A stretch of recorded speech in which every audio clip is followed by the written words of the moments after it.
Hello, good evening, and welcome to JoyNews Prime. Live from our studio here in Accra. We're live on DSTV channel 421, GoTV channel 125, and around the world on myjoyonline.com. Coming up, National Labour Commission partly resolves concerns of 3 teacher unions after long hours of negotiation. Details, as the teachers say, they will not go back to the classrooms until negotiations are concluded. We'll also hear from the Minister of Education, Dr. Yaosei Duchum, who says the ministry is set to meet the teacher unions tomorrow to continue with the negotiations. And also coming up, NADMO opens a 3-day technical forum to review impact of the Volta Dam spillage. Details as the VRA readies itself to acknowledge its successes and shortcomings in the management of the flood disaster.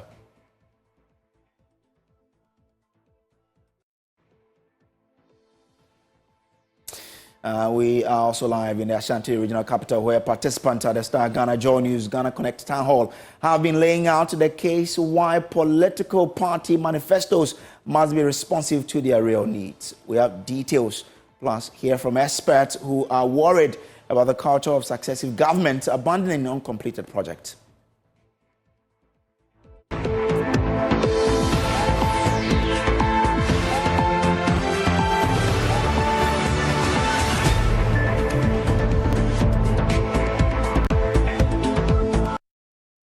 Well, the National Labour Commission has partly resolved the concerns of the 3 teacher unions after long hours of negotiation. The Ghana National Association of Teachers, GNAT, the National Association of Graduate Teachers, NAGRAT, and the Coalition of Concerned Teachers, CCT, declared a nationwide strike last week, calling on government to, among other things, provide better conditions of service and to provide their laptops after long hours of negotiation. With the National Labour Commission, the union says 3 of the issues have been resolved. My colleague James Avaji has more in the following report.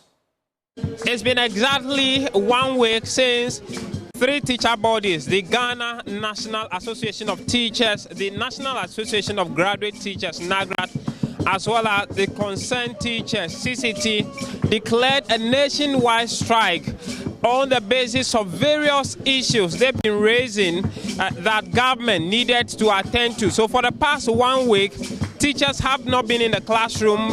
Meanwhile, the students or the pupils in the public basic schools across the country have been going to the schools, but we know teachers in the classrooms. Today, they are all emerging here at the National Labour Commission as we speak. Leadership of the 3 teacher unions are currently in a closed-door meeting with the National Labour Commission, trying to arrive on a consensus to see how the concerns of the teacher bodies can be addressed.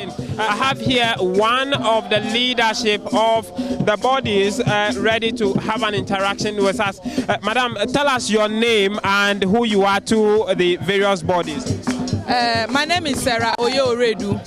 I'm the Greater Accra Regional NAT Chairman, or Chairperson, as some of them will say it. Okay. I'm told your national president is also in that meeting. How long has the meeting been going on? What are we picking up? For now, what we are picking up is that we are waiting for them, but they are now still talking about negotiating about it. So we are waiting for them to come, and it's been hours.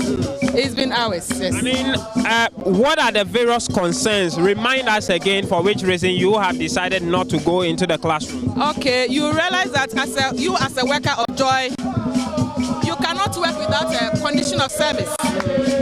Even if it expires, it needs to be renewed. So we want our condition of service and then our collective bargain agreement. After hours of negotiation with the National Labour Commission, the Ministry of Education and the Fair Wages and Salaries Commission, the parties arrived at some agreement. King Ali Awudu is president for CCT. 3 of them has been dealt with right here now. 6 of them has been referred for negotiation beginning tomorrow. Those that were dealt here right here and now. 1, the laptop. We have agreed that at the end of the month of June this year, every teacher should receive the laptop.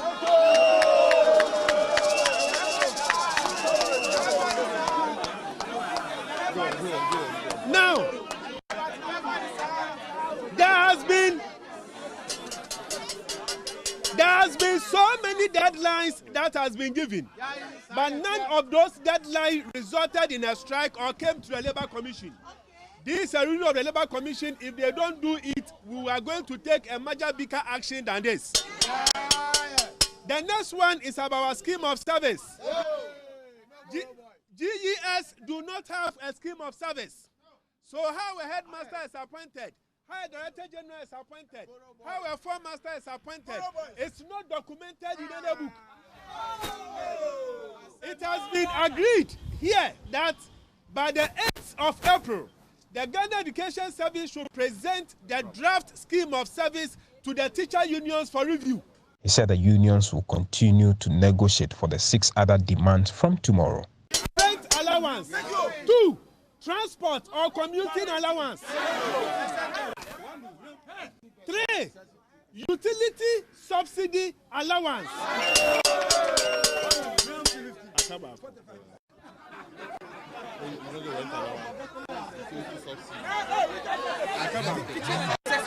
Yes. From here, we are going to go through that procedure immediately, going through our councils and getting it done for us to be able to meet the Ministry of Employment and Labour Relations, the Ministry of Education, Food and Science Commission, and all the parties. The Education Minister, Dr. Yawase Duchum, said the ministry is ready to meet with the teacher unions tomorrow. Have completed or ended a meeting with the NLC. They have ruled, they have indicated that the Ministry of Education, Labour should convene a meeting immediately to begin negotiations. We are therefore meeting at 2 p.m. tomorrow at the conference hall of Ministry of Employment and Labour Relations. The Commission has also directed that the labour unions should call off the strike. On this note, immediately. So on this note, I want to thank the National Labour Commission for the judgment that they've rendered. We look forward to meeting with the labour unions at 2 p.m. tomorrow at the Ministry of Employment and Labour Relations conference room at 2 p.m. Thank you. I'm grateful for the ruling of the National Labour Commission, and I'll be there. Thank you. Implemented from the National Labour Commission here in Accra. My name is James Savaji, reporting for Joy News. Thank you so much.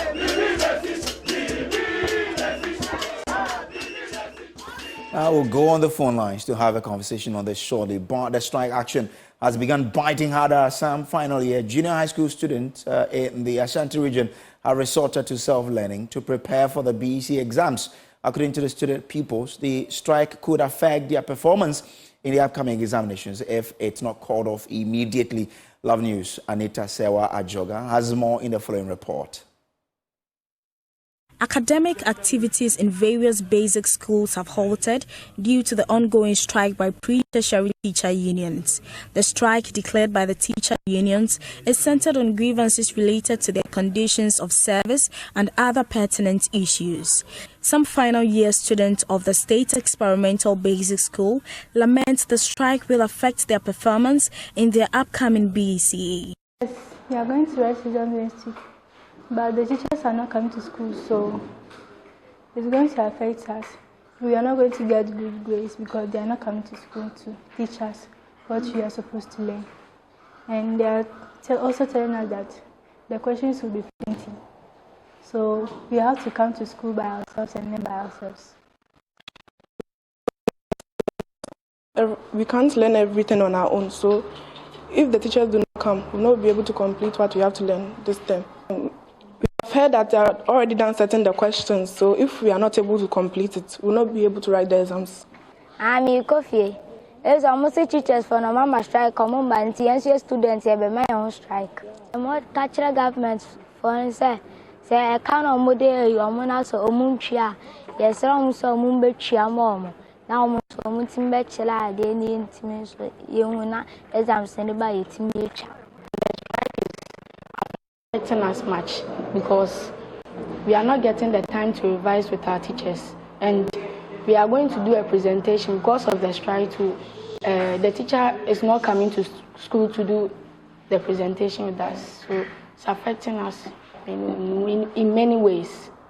Some parents who were oblivious of the industrial action trooped the premises of the school to pick up the awards. I wasn't aware. He had to call and tell me there is no teacher around. So he's just hovering around doing nothing. So basically I have to come and pick him and let him go home. They being at home will also need to get somebody who will be at home to take care of them being at home. That one too will also be a cost, because when he's in school, by the time he comes back, the mother would have been home by then. But now that look at the time now, it's almost it's 11, getting to 12, and he has to go back home. There's nobody at home. Headmaster of the school, Solomon Osei Kankam, called on the government to address pressing issues affecting the ability to effectively deliver on their mandates. As we speak, our condition of service has expired, and we are supposed to have a new one. However, per the rules and regulations, if a new one has not been prepared, it means the old one still runs. Then we also have issue with our scheme of service, the ranks that we progress from one to another. As we speak, when you come to GES, when one reaches deputy director, you get stuck. All other ranks are by political appointment. And then we're also talking about teachers' laptop. Most of our teachers have not received their laptops, even including directors, education officers, primary teachers, KG teachers. All these things have not been done. So we are asking that the laptops be given. Because it's been 2 years and above, the laptops, the distribution has not been completed. Again, we are also looking at the timetable for the academic calendar for the secondary school. Today you will hear a date will be announced, another time a new date. All these things are not helping us. For Joy News, Anita Asewa Ajogan reporting. We're joined by Ken Aliawudu, who is President, Coalition of Concerned Teachers. Thank you for joining us, sir. That's success for you there. When are you returning to the classroom? Because your kids are calling on you to do so. Thank you very much. And good evening to all your listeners, especially our cherished teachers out there. Yes, for the kids, we sympathize with them. They are our children as well. We have our own children amongst them. But as we always say, the teacher's future is now, and there's the need for the teacher to be able to put bread and butter on the table. For the hours that has been lost, we as teachers have always been able to make it up. For example, when the COVID came and teachers started home for about 10 months, when we came back, it was we teachers that proposed to the Ghana Education Service to increase the contact hours. So semester was even practiced in the junior high school, where the students would be in school continuously for 5 months, and we taught them and covered all the lost period without any additional remuneration. We feel the plight of the students and pupils. But the most important thing is that... I mean, the minister said the NLC ruled that you should call off the strike once you are at the negotiating table. That's why he is even willing to meet you tomorrow. Isn't that, isn't it a responsibility you owe to the NLC to obey that particular ruling? We made a statement at the NLC that it will be very difficult to go empty-handed and then tell the striking teachers that, yes, we have gone to a labor commission. The 6 allowances we are demanding, no commitment has been made on it by government. But you don't worry. Put your tools, pick up your tools, and then go back to work. The challenge here is that these demands we are making has been put in proposal to government for quite a long time. We agreed amongst ourselves that by the end of February 29, all these negotiations should be completed. As we speak, government is even yet to respond to our proposal and make commitment. For example, if we say we are demanding 20% deprived area allowance, and the government itself knows what's pertaining in the rural communities in this country, that teachers prevent postings to those areas. Why should a teacher in a certain village island community somewhere and the same thing for a teacher who is teaching in an urban school? What will motivate the teacher to go there where there is nothing? Last year, a teacher died crossing the Volta Lake to go and teach in a Lala community. He died just like that, left behind family. Nothing was done for them. So if we say we want 20% deprived area allowance, and government have not come out to even say that out of the 20% we are requesting, we will give you 1%. For us to even say that some kind of commitment has been made, and for that matter, let's keep negotiations ongoing. We are asking for rent allowance, 15% base pay. Government have not said anything about it. We are asking for an increment in our continuous professional development allowance. Currently, government pay 100 Ghana cedis per month for continuous professional development. What is that money for? We are asking for increment. Government having come to say and these are things the Minister of Education says he would look at addressing when you meet tomorrow. And we wish you all the best in that particular meeting. And I'm sure that we'll be keeping an eye on how that meeting goes. I'm grateful to you, Ali. And we will... I'm grateful to you, Ali, for joining us here. Ali Audu is the president for CCT and also the PRO for the 3 teacher unions who are on strike. Now, to other stories. The minority in Parliament are demanding a full-scale parliamentary probe into the budget and expenditure of the just-ended African Games.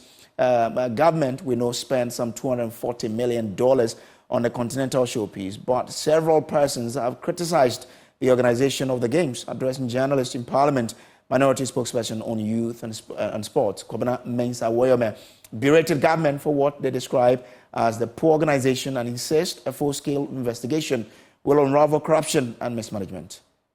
We boldly say, as a country, that we have had value for money. Amid the economic hardship, government should have been more prudent in the hosting of the 13th African Games. It is unfortunate that President Akufo-Addo attacked Ghanaians who suggested the need for Ghana to rethink our hosting of the Games due to the collapsed economy and the hardship created by the Akufo-Addo-Bawumia government. We wish to call on the government to come out and explain to Ghanaians what accounted for all the shameful occurrences and render an unqualified apology. We, the NDC Minority Caucus, call for a bipartisan parliamentary probe into the budget and expenditure for the preparation and organization of the Games.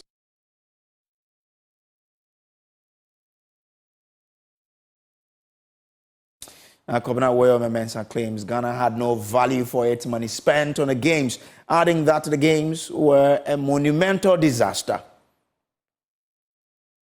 The just-ended Games were a monumental disaster and total embarrassment to our dear country.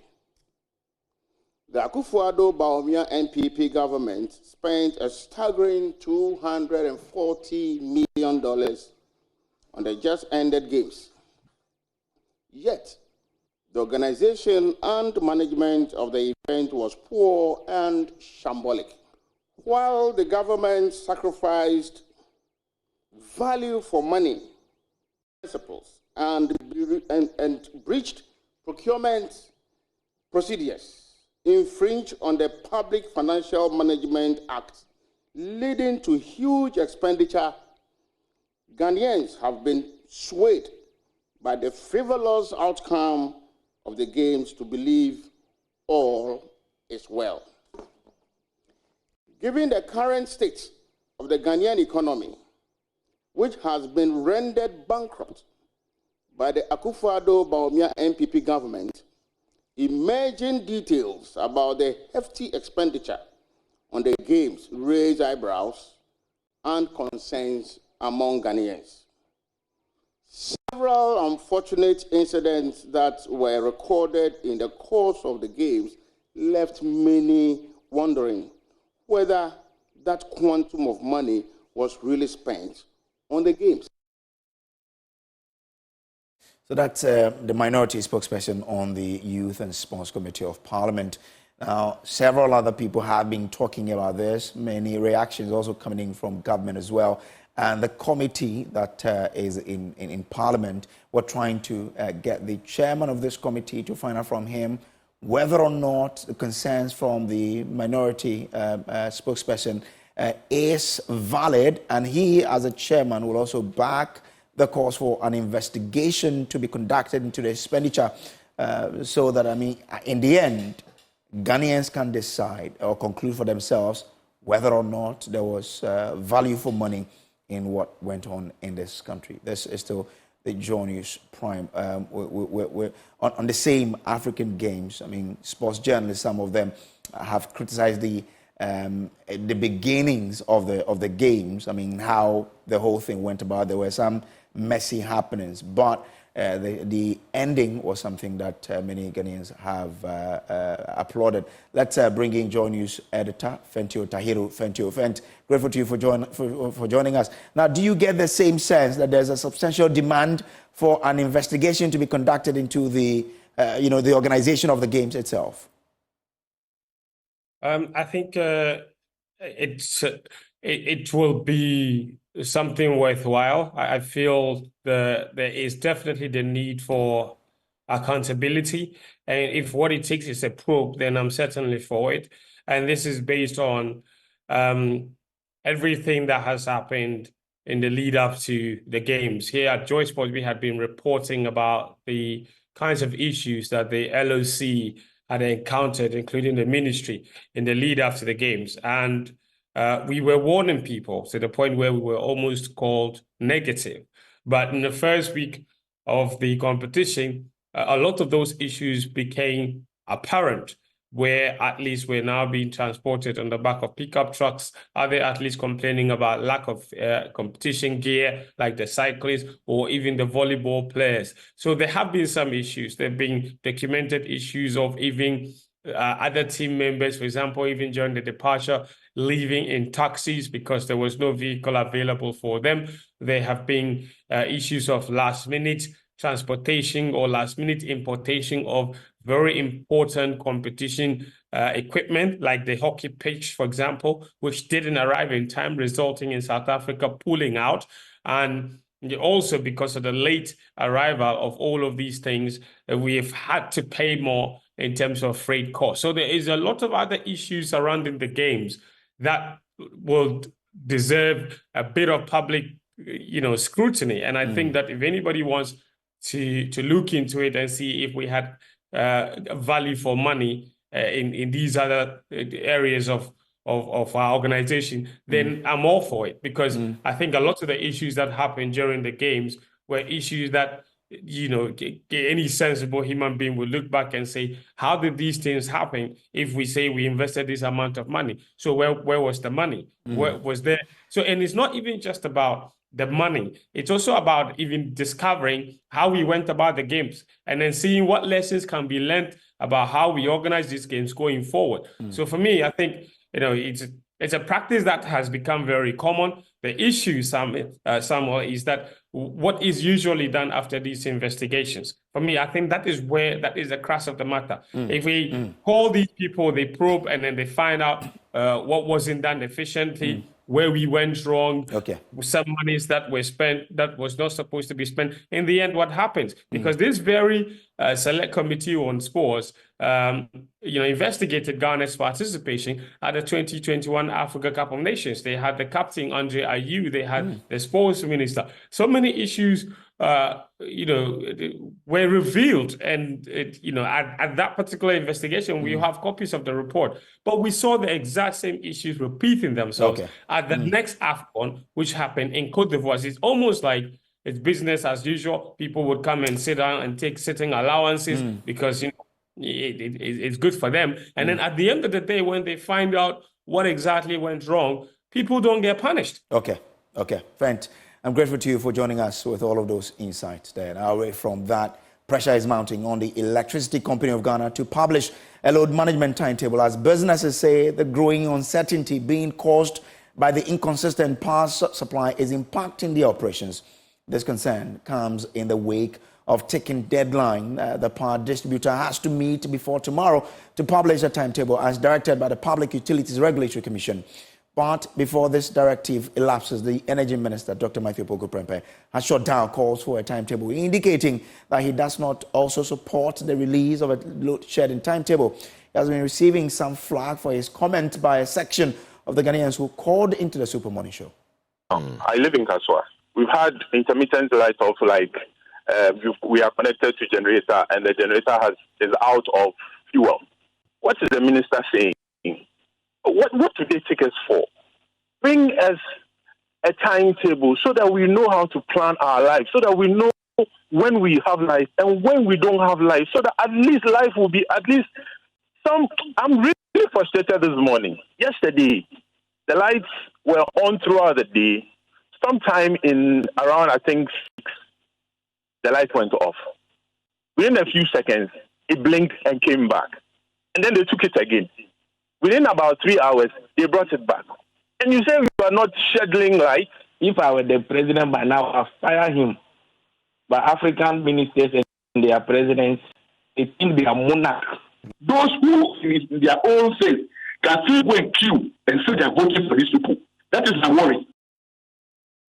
The Energy Ministry says his comments have been misconstrued. Spokesperson for the ministry, Kofi Abrifa-Afena, who clarified the statement, was silent on the PRC's deadline for the ECG to publish load management timetable. A former president who has been president before, under whose watch we had Doomso for 4 years, is saying that we should come out with a load management timetable on the back of temporary challenges. Okay. Then the minister is likely to go that route. But are you aware, Kofi, are you aware that the PURC, as we speak, has directed the ECG to come out with a load management timetable? Are you aware?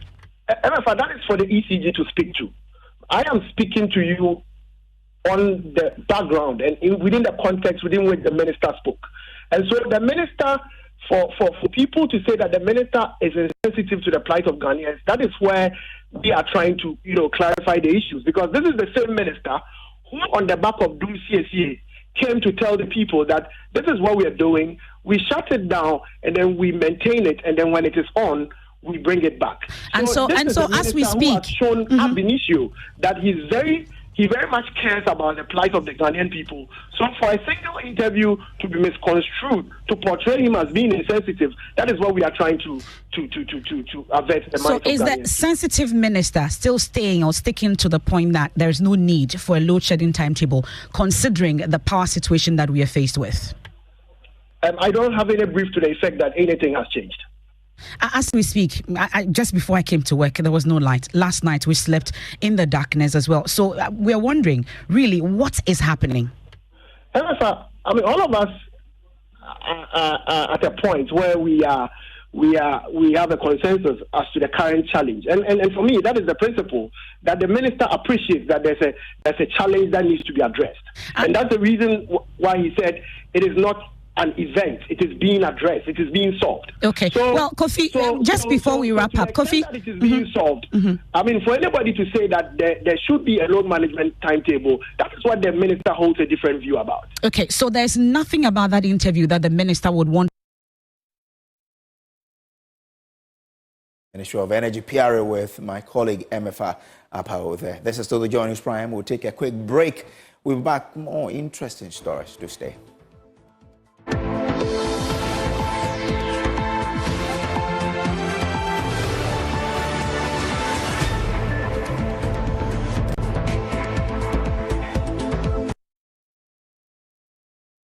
Welcome back from that break. Now, the Deputy Chief Executive in charge of Operations and Engineering Services at the Volta River Authority, Engineer Edward Obin Kenzo, has challenged the authority and its stakeholders to be ready to address key questions arising from its management of the flood disaster that followed the spillage of the Akosombo Dam last year. According to him, acknowledging the shortcomings and success is the only means to enhance the authority's emergency preparedness and responsiveness for improved management of future disasters. Engineer Kenzo was speaking at the opening session of a 3-day technical forum organized by the National Disaster Management Organization to review actions and inactions taken before, during, and after the disaster. My colleague Carlos Colony is at a forum in Bato in the Volta region, and our reports. The 3-day after-action review of response to flooding due to the spillage of excess water from the Akosombo Dam organized by the National Disaster Management Organization, NADMO, in collaboration with the Volta River Authority, the VRA, brought together key stakeholders from affected districts. Explaining the importance of the technical review session, the Deputy NADMO Coordinator, Seji Saji, said the review will help develop a comprehensive blueprint on what happened for improved management of disasters in the future. We need to sit down as a group, and evaluate and assess what actually happened. How did we manage it? What are the things we did right? What are the things that we couldn't do well? How do we fix it? So that we document this, so that in the unlikely event that any situation befalls us again, we have a guide to follow. We actually started with the VRA presenting to us what actually happened from their end, because that is where this whole thing started from. So you heard the issues of the forecast in anticipation of what volumes of water that was going to come into the reservoir in 2023. Then when the forecast changed along the line, and the forecast changing, it is not VRA that generates the forecast. Ghana Meteorological Service, they have other, the hydrology people, and they have other international agencies also that give them the forecast. The Deputy Chief Executive in charge of Operations and Engineering Services at the VRA, Engineer Edward Obin Kenzo, has however challenged the authority and its stakeholders to be ready to honestly acknowledge both its successes and shortcomings in how the disaster was managed. We must be willing to acknowledge both our successes and our shortcomings, as this is the only way we can truly learn and grow from the experience.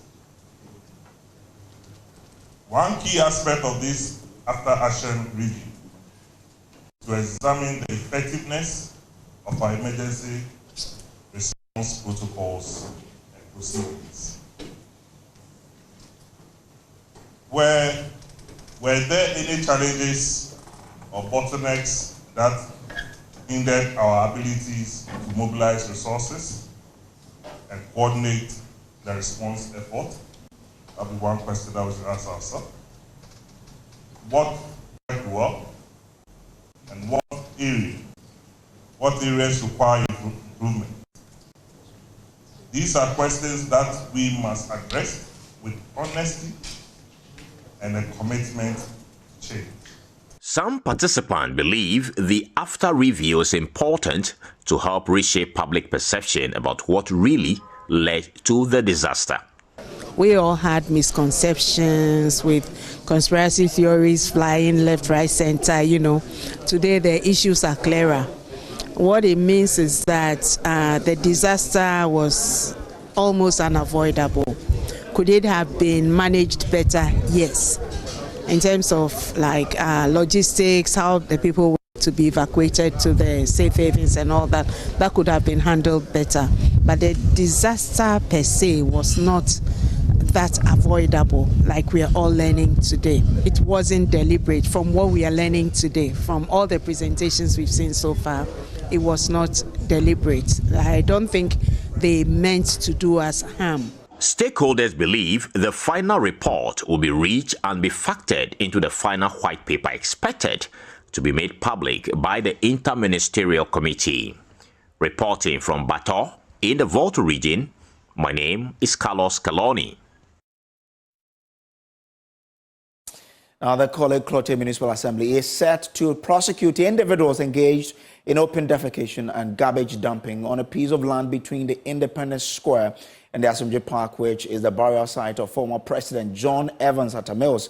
Now, in an interview with Maxwell Agbagba, the Municipal Chief Executive Samuel James Nia J. Tewia announced that the Assembly is collaborating with the Ghana Tourism Authority to revamp the area and put an end to this troubling practice. We'll hear from the MC shortly, but first, Maxwell Agbagba's report for our Filth Exhibition series, which highlighted the alarming situation. The Independence Square and the Independence Arch, a reminder of Ghana's freedom from her colonial masters. Right beside it is the piece of land which also serves as a reminder to some unpatriotic citizens of their freedom. Freedom to openly defecate and dump their garbage. Ghana, we now have freedom. Ghana, land of freedom. Toils of the brave. It seems the authorities have found the perfect spot for a sit-down protest against waste management. Or perhaps it is the city authorities' way of saying, Happy Independence Day, enjoy the sights and smell. Right here, we confronted a man who had just finished defecating on this hallowed ground. So why were you defecating here? Through the defecating is that lowland, they've been shitting there for a long time. And it was like boiler, the rubbish dump. Some people are shitting in this water. But me, I know that some are using it to wash. I will not do that. Why were you defecating? Defecating here, if you are defecating here, those who are living around here, they will not call it to be a crime because it's a lowland. And very soon, you will see people who bring this. It was even deep down. Because of the rubbish dam, you see that it is filling. Do you think it's bad, especially because this place is very close to the Independence Square, and just right behind the walls of the Independence Square, you are defecating? You don't think it's wrong? I know that it's wrong, but here like this, it's very, very wrong. I know that here too is not right. In case they are to do here, clear here, no, it's not right. But the way it was bush, if you are here, no one will call it to be a crime. Okay. That's why we are shitting there. Okay. So that's why we are defecating there. But here, if you see a person shitting here, you know that person is not normal. For citizens who come here, it is to celebrate our nation's freedom. But what about our freedom from this mess? Now joining me in studio for more on this is our data analyst here at JoyNews, Isaac Kofi. Kofi, how many households in Ghana have no, toilet facility? Also, if you look at the touch screen right now, you can see total number of residential structures. We're talking about 5.9 million in Ghana currently. 3.4 million of them do not have toilet facilities. And if you probe further, you will see that 1.47 million of them who do not have toilet facilities actually practice open defecation.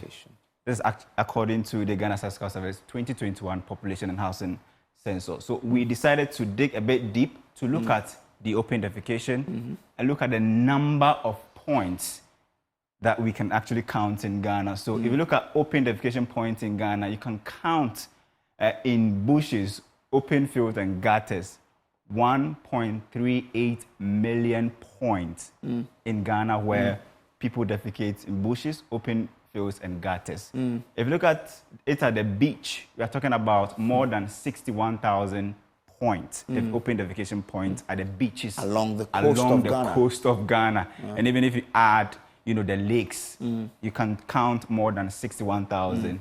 Polythene bags, 17,000 open defecation points, and chamber pot, 18 points. So in total, we are talking about 1.4 million open defecation points across the country. We decided to do some small analysis to check the districts that is leading this open defecation point across the country. And we realized that the Nanumba North municipality in the northern region is leading with more than 25,000 open defecation points across that place. Tamale, TMA, 23,000.